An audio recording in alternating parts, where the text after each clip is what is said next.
മാഷേ, പലരും ഇസ്ലാം മതത്തിൽ നിന്ന് ഹിന്ദു മതത്തിലേക്ക് വരികയാണ്. എനിക്ക് തോന്നുന്നു കേരളത്തിൽ അത് വളരെ കുറവാണെന്ന് തോന്നുന്നു. പക്ഷേ ഉത്തരേന്ത്യയിലൊക്കെ അത് വളരെ കൂടുതലാണ്. നേരത്തെ 45 കുടുംബാംഗങ്ങളിൽ നിന്ന് 150ഓളം പേരാണ് ഇസ്ലാം മതം വിട്ട് ഹിന്ദു മതത്തിലേക്ക് വന്നത്. അവർ പറയുന്നത് ബ്രെയിൻ വാഷ് ചെയ്താണ് ഞങ്ങളെ ഇസ്ലാമുകാരാക്കുന്നത്. അതിനുശേഷം ഇസ്ലാം മതത്തിൽ ഒരു തരത്തിലുള്ള സ്വാതന്ത്ര്യമില്ല. വീണ്ടും ഹിന്ദു മതത്തിലേക്ക് വന്നവരുണ്ട്. ഹിന്ദു മതത്തിൽ നിന്ന് ഇസ്ലാം മതം സ്വീകരിച്ച മഹ്ദി അലി, ഇപ്പോൾ നേരത്തെ അനൂജ് പ്രതാപ് സിംഗ് എന്ന് പറയുന്ന മഹ്ദി അലി വീണ്ടും ഹിന്ദു മതത്തിലേക്ക് വന്നിരിക്കുകയാണ്. കേരളത്തിൽ ഈ മതം മാറ്റം വളരെ കുറവാണ്, പക്ഷേ കേരളത്തിന് പുറത്ത് വളരെ കൂടുതലുമാണ്. എന്തുകൊണ്ടാണ് കേരളത്തിൻ്റെ ഇസ്ലാം മതക്കാർ വളരെ സ്വാതന്ത്ര്യം കൊടുക്കുന്നത് കൊണ്ടാണ് അവർ അതിൽ തന്നെ പിടിച്ചു നിൽക്കുന്നത്? മതം മാറ്റത്തിൻ്റെ ഒരു തത്വശാസ്ത്രം എന്ന് പറയുന്നത് മതത്തിൻ്റെ പ്രത്യേകതകൾ മനസ്സിലാക്കിയോ അതിൻ്റെ ദാർശനിക സാധ്യതകൾ തിരിച്ചറിഞ്ഞ് മതം മാറിപ്പോകുന്നവരല്ല ഇന്നും പണ്ടും. ഇപ്പോൾ കേരളത്തിൽ തന്നെ ഒരു കാലത്ത് ഇപ്പോൾ ശ്രീനാരായണ ഗുരു വലിയ വിവാദ വിഷയമായി നിൽക്കുന്ന, ഇന്ന് നമ്മളതിനെക്കുറിച്ച് ചർച്ച ചെയ്യുമ്പോൾ ശ്രീനാരായണ ഗുരുവിൻ്റെ കാലത്ത് ഈഴവരായ പലരും ബുദ്ധമതം സ്വീകരിക്കാനായിട്ട് തീരുമാനിച്ചിരുന്നു. ശ്രീനാരായണ ഗുരുവിൻ്റെ പ്രിയപ്പെട്ട ശിഷ്യൻ സഹോദരൻ അയ്യപ്പൻ അദ്ദേഹത്തിനടുത്ത് ചെന്ന് പലരും ഇങ്ങനെ ചിന്തിക്കുന്നുണ്ട് ബുദ്ധമതത്തിലേക്ക് പോകാൻ എന്ന് ശ്രീനാരായണ ഗുരുവായിട്ട് ചർച്ച ചെയ്യുന്നുണ്ട്. അങ്ങനെ ചർച്ച ചെയ്തതിന് ശേഷമാണ് പിന്നീട് സഹോദരൻ അയ്യപ്പൻ ഈഴവ മതം വിട്ട്, അല്ലെങ്കിൽ ഈഴവ ജാതി വിട്ട്, മതം എന്ന് പറയുന്നത് ഹിന്ദു മതത്തിൻ്റെ ഭാഗമായിട്ട് വരുന്നതാണ്. അപ്പോൾ ഈഴവ ജാതി വിട്ട് ബുദ്ധ മതത്തിലേക്കോ അല്ലെങ്കിൽ മറ്റേതെങ്കിലും ജാതിയിലേക്ക് പോകണമെന്ന് തീരുമാനിക്കുന്നു. എന്നുവെച്ചാൽ ആ ഈഴവ ഐഡൻറ്റിറ്റി നിലനിർത്താനായിട്ട് അദ്ദേഹം ശ്രമിച്ചത്. അതിന് പല കാരണങ്ങളുണ്ടായിരുന്നു. അന്നപ്പോൾ അദ്ദേഹം ചെറായിൽ നിന്ന് പറവൂർക്കൊക്കെ യാത്ര ചെയ്യുന്ന സ്കൂളിൽ പഠിക്കാൻ വരുന്ന സമയത്ത് സ്ഥിരം അദ്ദേഹം കേട്ടുകൊണ്ടിരുന്ന ഒരു ഡയലോഗ് വഴിമാറട കുട്ടി എന്ന വാക്കായിരുന്നു. അപ്പോൾ സ്വാഭാവികമായിട്ടും അത് വലിയൊരു പീഡനമായിരുന്നു അവർക്ക്. അതുകൊണ്ട് അത് ഒഴിവാക്കാൻ നല്ലത് മതം മാറി വേറെ ഏതെങ്കിലും പോകാം, പ്രത്യേകിച്ച് ബുദ്ധമതത്തിലേക്ക് പോകുന്നതാണ് നല്ലതെന്ന് പലരും കരുതിയിരുന്നു. മാത്രമല്ല അന്ന് പലരും മുസ്ലിം ആവുകയോ ക്രിസ്ത്യാനിയോ ഒക്കെ ചെയ്യുന്ന സമയത്ത് അവർക്ക് ഹിന്ദുക്കൾക്കൊപ്പം, പ്രത്യേകിച്ച് ഹിന്ദുക്കളുടെ വരണ്യർക്കൊപ്പം ഇരിക്കാനായിട്ടുള്ള അവസരം നൽകിയിരുന്നു. അന്നത്തെ ഹിന്ദുയിസത്തിൻ്റെ ഒരു തകർച്ച അതായിരുന്നു. അപ്പോൾ അതുകൊണ്ട് എന്ത് ചെയ്യുമെന്ന് വെച്ചിട്ടുണ്ടെങ്കിൽ ഇവർ പണവും മറ്റുമൊക്കെ വാങ്ങിച്ച് മുസ്ലിം ആവുകയോ ക്രിസ്ത്യാനിയോ ഒക്കെ ചെയ്തിരുന്നു. അങ്ങനത്തെ ഒരു കാലം ഉണ്ടായിരുന്നു. പിന്നീടാണ് അതിനെതിരെ ശക്തമായിട്ടുള്ള നിലപാട് വരികയും അവർ അങ്ങനെ പോകാതിരിക്കുകയും ചെയ്യുന്നത്. അപ്പോൾ നമ്മൾ നോക്കിയാലുള്ള പ്രശ്നം എന്താണെന്ന് വെച്ചാൽ സാമൂഹ്യമായിട്ടുള്ള ഉച്ചനീചത്വം, അതുപോലെ തന്നെ സാമ്പത്തികമായിട്ടുള്ള കടുത്ത ദാരിദ്ര്യം, ഇതിൽ രണ്ടിൽ നിന്നും രക്ഷപ്പെടാൻ വേണ്ടിയിട്ടാണ്, മുക്തരാകാൻ വേണ്ടിയിട്ടാണ് പലരും അന്ന് ഈ ജാതി മാറ്റം, ഇന്നത് തുടരുന്നുണ്ട്. കേരളത്തിലിപ്പോൾ അതിൻ്റെ ആവശ്യമില്ല ഒരു മതത്തിലും.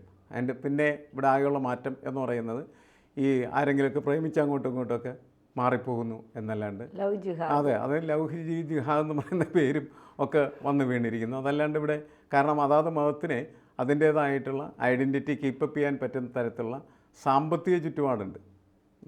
അതുകൊണ്ടാണ് അവരങ്ങനെ നിൽക്കുന്നത്, അല്ലെങ്കിൽ അങ്ങനെ സഹായിക്കുന്നു എന്നുള്ളതിൻ്റെ പേരിലാണ്. ഇപ്പോഴും വളരെ ദരിദ്രരായിട്ടുള്ള ആളുകളെ പണം കൊടുത്തിട്ട് മതം മാറ്റുന്ന പ്രക്രിയ വളരെ താഴെത്തട്ടി നടക്കുന്നുണ്ട്. അപ്പോൾ പണം കൊടുത്ത് മതം മാറ്റുന്ന ഒരു രീതി. ഉത്തരേന്ത്യയിലത്തെ പ്രശ്നം എന്താണെന്ന് വെച്ചാൽ മുസ്ലിങ്ങൾ വലിയ തോതിൽ നിസ്സഹായാവസ്ഥ അനുഭവപ്പെടുന്നുണ്ട്. സാമ്പത്തികമായിട്ട് അവർ വളരെ കടുത്ത ദാരിദ്ര്യത്തിൽ കുറേ ആളുകൾ.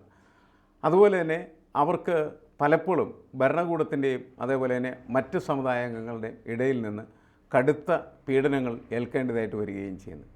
അപ്പോൾ ഈ ദരിദ്രരായിട്ടുള്ള ആളുകൾ സ്വാഭാവികമായിട്ട് എന്ത് ചെയ്യും, കുറച്ച് പണം കിട്ടിക്കഴിഞ്ഞാൽ മാറും. ഇവിടെ നമ്മളിപ്പോൾ ഈ മഫ്തി അലിയുടെ കാര്യം പറഞ്ഞു. മഫ്തി അലി എങ്ങനെയാണ് മുസ്ലിമായത്? ഹിന്ദു ആയിരുന്നു അദ്ദേഹം മുസ്ലിമായി. അദ്ദേഹം പണം വാങ്ങി അന്ന് അങ്ങനെയായി. തിരിച്ചയാളിപ്പോൾ വീണ്ടും ഹിന്ദു മതത്തിലേക്ക് വരുന്നു.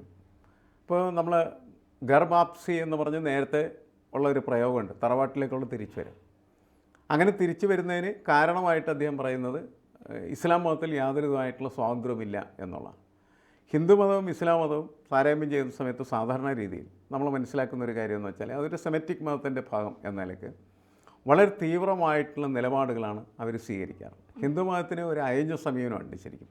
അതിൻ്റെ ഒരു ഡെമോക്രാറ്റിക് നേച്ചർ എന്ന് പറയുന്നത് പലതരത്തിലുള്ള അത് ഇല്ലാതാക്കണമെന്നാണ് ഹിന്ദു തീവ്രവാദികൾ ആവശ്യപ്പെട്ടുകൊണ്ടിരിക്കുന്നത്. ശരിക്കും പറഞ്ഞു അതിൻ്റെ ഒരു ജനാധിപത്യ സ്വഭാവം നഷ്ടപ്പെടുത്താൻ ശ്രമിക്കണം. കാരണം വെച്ചാൽ എങ്ങനെയാണ് മുസ്ലിങ്ങൾ പ്രവർത്തിക്കുന്നത്, എങ്ങനെയാണ് ക്രിസ്ത്യാനികൾ പ്രവർത്തിക്കുന്നത്, അതേപോലെ തന്നെ ഹിന്ദുക്കളും പ്രവർത്തിക്കണമെങ്കിൽ ഹിന്ദുക്കൾക്ക് നിലനിൽക്കാൻ കഴിയുള്ളൂ എന്ന് പറയുന്ന ഒരു വാദം ഒരു വശത്ത് വരുന്നുണ്ട്.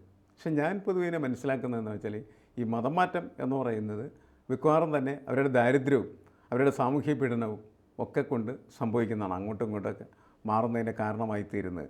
അപ്പോൾ ഈ ദാരിദ്ര്യം എന്ന് പറയുന്നത് വലിയൊരു വിഷയമാണ് അവർക്ക്. കുറേ പണം കിട്ടിയാൽ അവരെന്ത് ചെയ്യുമെന്ന് വെച്ചാൽ മാറും. അങ്ങനെ മാറുന്ന ഒരു സാഹചര്യം അവിടെയുണ്ട്. കേരളത്തിൽ അതില്ലാത്തതിൻ്റെ കാര്യം എന്ന് പറഞ്ഞാൽ കേരളം കുറേ കൂടി മെച്ചപ്പെട്ട സാമ്പത്തിക ചുറ്റുപാടിലാണ് എന്നുള്ളതാണ്. അപ്പോൾ എല്ലാ മതങ്ങൾക്കും അതിൻ്റേതായിട്ടുള്ള പ്രത്യേകതയുണ്ട്. പിന്നെ ഇവിടുത്തെ ഇസ്ലാം എന്ന് പറഞ്ഞാൽ പൊളിറ്റിക്കൽ ഇസ്ലാം എന്ന് പറയുന്നത് കുറച്ചും കൂടി ഈ രാഷ്ട്രീയത്തിൽ ഇടപെടാനും അധികാരത്തിൽ ഇടപെടാനും ഒക്കെ കഴിയുന്നവരാണ്. മുസ്ലിം ലീഗ് ഇടക്കിടക്ക് ഭരണത്തിൽ വരുന്നവരാണ്. അപ്പോൾ അതിൻ്റെ സാധ്യത അവർക്കുണ്ട്. ക്രിസ്ത്യാനികൾക്കും അതേപോലെ തന്നെ ഭരണപരമായിട്ടുള്ള സ്വാധീനത്തിൻ്റെ സാധ്യതകൾ വളരെ കൂടുതലാണ്. അപ്പോൾ ഇതുകൊണ്ടൊക്കെ അവരെ സംബന്ധിച്ചിടത്തോളം അവരുടെ മതത്തിൽ തന്നെ നിന്നാലും വലിയ പരിക്കില്ല എന്നുള്ള ഫീലിംഗ് അവർക്കുണ്ട്. ഹിന്ദുക്കൾക്ക് പ്രത്യേകിച്ചും മുസ്ലിം ആകാനോ അതുപോലെ ക്രിസ്ത്യാനി ആകാനോ പ്രേരണകളുടെ ആവശ്യമില്ല. ഹിന്ദുക്കളും അത്യാവശ്യം വേണ്ടതായിട്ടുള്ള ഐഡൻറ്റിറ്റി കീപ്പപ്പ് ചെയ്യാൻ പറ്റുന്ന സാമ്പത്തിക ചുറ്റുപാടും വിദ്യാഭ്യാസ ചുറ്റുപാടൊക്കെ ഉള്ളവർ തന്നെയാണ്. അപ്പോൾ അതുകൊണ്ടാണ് ഇപ്പോൾ ഉത്തരേന്ത്യയിൽ കേൾക്കുന്നത് പോലെ ഇങ്ങനെ കൂട്ടമായിട്ട് ആളുകൾ ഒരു മതത്തിൽ നിന്ന് മറ്റൊരു മതത്തിലേക്ക് മാറുന്ന സമീപനം ഇവിടെ ഇല്ലാത്തതിൻ്റെ പ്രധാനപ്പെട്ട കാരണം അതാണ് എന്നാണ് ഞാൻ കരുതുന്നത്. ഈ പറയുന്നത് പോലെ ഉത്തരേന്ത്യയിൽ ഈ മറ്റു സമുദായത്തിലുള്ളവർ മുസ്ലിങ്ങളെ വലിയ രീതിയിൽ മാനസികമായി പീഡിപ്പിക്കുന്നു. കുറച്ചുകൂടി ഉത്തരേന്ത്യ എന്നൊക്കെ പറയുന്നത് കുറച്ചുകൂടി യോഗി ആദിത്യനാഥ് ഭരിക്കുന്ന ഒരു സംസ്ഥാനം, എപ്പോഴും വിമർശനങ്ങൾക്ക് കേൾക്കുന്ന ഒരു സംസ്ഥാനം കൂടിയാണ്. ഹിന്ദുക്കൾക്ക് അവിടെ മുൻതൂക്കം, അല്ലെങ്കിൽ പശുക്കളെ കശാപ്പ് ചെയ്യുന്നവരെ തല്ലിക്കൊല്ലുന്നു, ഇത്തരത്തിലുള്ള പല വിമർശനങ്ങളും പലപ്പോഴും യോഗി ആദിത്യനാഥ് കേട്ടിട്ടുണ്ട്. കേരളത്തിൽ പക്ഷെ അത്തരത്തിൽ മുസ്ലിങ്ങളെ അല്ലെങ്കിൽ അങ്ങനെ വേർതിരിച്ച് കാണുന്ന ഒരു രീതിയൊന്നും കേരളത്തിൽ പലപ്പോഴും നമ്മൾ കണ്ടിട്ടില്ല. ഇപ്പോൾ ഹാദിയൊക്കെ ഹിന്ദുമതം ഉപേക്ഷിച്ച് മുസ്ലിം മതത്തിലേക്ക് പോയവരാണ്.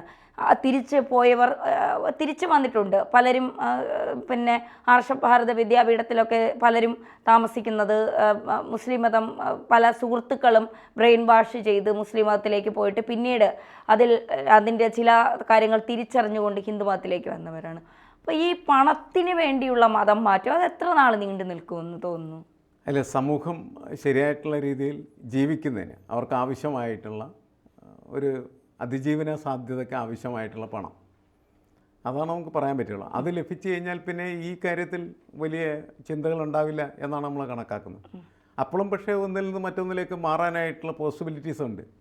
കാരണം നമ്മളുടെ ഭരണഘടന മതസ്വാതന്ത്ര്യം അനുവദിക്കുന്നുണ്ട്. ഇപ്പം നമുക്കിഷ്ടമുള്ള മതത്തിൽ ചേരാതിരിക്കാം. പക്ഷേ പ്രശ്നം എന്താണെന്ന് വെച്ചാൽ അത് സോഷ്യൽ പൊസിഷനിൽ വലിയ തരത്തിലുള്ള പ്രശ്നങ്ങൾ സൃഷ്ടിക്കുന്നുണ്ട്. ഇപ്പോൾ ഒരു മുസ്ലിം ഹിന്ദു ആയിക്കഴിഞ്ഞാൽ ഹിന്ദുക്കൾക്കും അവനോട് താല്പര്യം ഉണ്ടാവില്ല, മുസ്ലിങ്ങൾക്കും താല്പര്യം ഉണ്ടാവില്ല. അതുപോലെ തന്നെയാണ് ഒരു ഹിന്ദു പോയിട്ട് മുസ്ലിം ആയി കഴിഞ്ഞിട്ടുണ്ടെങ്കിൽ മുസ്ലിങ്ങൾക്ക് അവനോട് താല്പര്യം ഉണ്ടാവില്ല, ഹിന്ദുക്കൾക്കും താല്പര്യം ഉണ്ടാവില്ല. അതിൻ്റെ ഒരു സോഷ്യൽ പൊസിഷനാണ് കേരളത്തെ പോലെയുള്ള സ്ഥലങ്ങൾ. അത് പക്ഷേ എല്ലായിടത്തും ഉണ്ടാവും. എന്തിനാണ് ഇവർ അങ്ങോട്ടും ഇങ്ങോട്ടും മാറുന്നത് എന്നൊരു ക്വസ്റ്റ്യൻ ഉണ്ട് ശരിക്കും പറഞ്ഞിട്ടുണ്ടെങ്കിൽ. ആർക്കും താല്പര്യമില്ലാത്ത കാര്യമാണ് നമ്മൾ. കാരണം ഞാൻ പറയുന്നത് ഒരു മുസ്ലിം ഹിന്ദു മതത്തിലേക്ക് വരുമ്പോൾ അവനെ കൊട്ടി ഘോഷിച്ച് കൊണ്ടു നടക്കാനൊന്നും ഹിന്ദുക്കൾ തയ്യാറാവില്ല, നല്ല ഹിന്ദുക്കളൊന്നും തയ്യാറാവില്ല. അവർ എന്തായാലും അതിനെ എതിർക്കാനുള്ള സാധ്യതകൾ കൂടുതലാണ്, അല്ലെങ്കിൽ അവനെ വെറുക്കാനുള്ള സാധ്യത കൂടുതലാണ് എന്നുള്ളതാണ്. അവനെന്തിനാണ് അത് ചെയ്തതെന്നുള്ളത്. ഇത് തന്നെയാണ് മറിച്ചും സംഭവിക്കുന്ന സമയത്ത് അവിടെ ഉണ്ടാകുന്ന മാറ്റങ്ങൾ. എന്ന് വെച്ചാൽ ഒരു ഹിന്ദു പോയി ഇസ്ലാം അതിൻ്റെ പേരിൽ ഇസ്ലാമിസ്റ്റുകൾ ഇവനെ പൂർണ്ണമായിട്ടും ഒന്നും സ്വീകരിക്കാൻ പോകുന്നില്ല. പല കാര്യങ്ങളും ചിലപ്പോൾ അവർ സ്വീകരിക്കും, പക്ഷേ അവൻ്റെ സ്വഭാവങ്ങളെ കാണിക്കാൻ തുടങ്ങുമ്പോൾ ഇവന്മാരെന്ത് ചെയ്യുമെന്ന് വെച്ച് കഴിഞ്ഞിട്ടുണ്ടെങ്കിൽ ചീത്ത വിളിക്കും, മറ്റാണ് മറിച്ചാണെന്നൊക്കെ പറഞ്ഞ്. ഇതൊക്കെ എവിടെയും സാധ്യമാണ്. ഇപ്പോൾ ഈ മതം മാറാൻ നടക്കുന്നവർ മനസ്സിലാക്കേണ്ട കാര്യം എന്ന് വെച്ചാൽ മതം എന്ന് പറയുന്നത് അവരാവശ്യപ്പെട്ടിട്ട് ലഭ്യമാകുന്ന ഒരു സംവിധാനമല്ല. അവർ ഏത് ഗർഭപാത്രത്തിൽ ജനിക്കുന്നു അതിനനുസരിച്ച് അവരൊരു മതത്തിൻ്റെ ഭാഗമായിട്ട് മാറുന്നു. അവരതിനനുസരിച്ച് ജീവിക്കുക. അതാണ് കരണീയമായ കാര്യമായിട്ട് എനിക്ക് തോന്നുന്നത്. അല്ലാണ്ട് ഒരെണ്ണത്തിൽ നിന്ന് മാറി മറ്റൊന്നിലേക്ക് പോവുക എന്ന് പറയുന്നത് ഒരിക്കലും അംഗീകരിക്കാൻ പറ്റുന്നൊരു കാര്യമാണ്.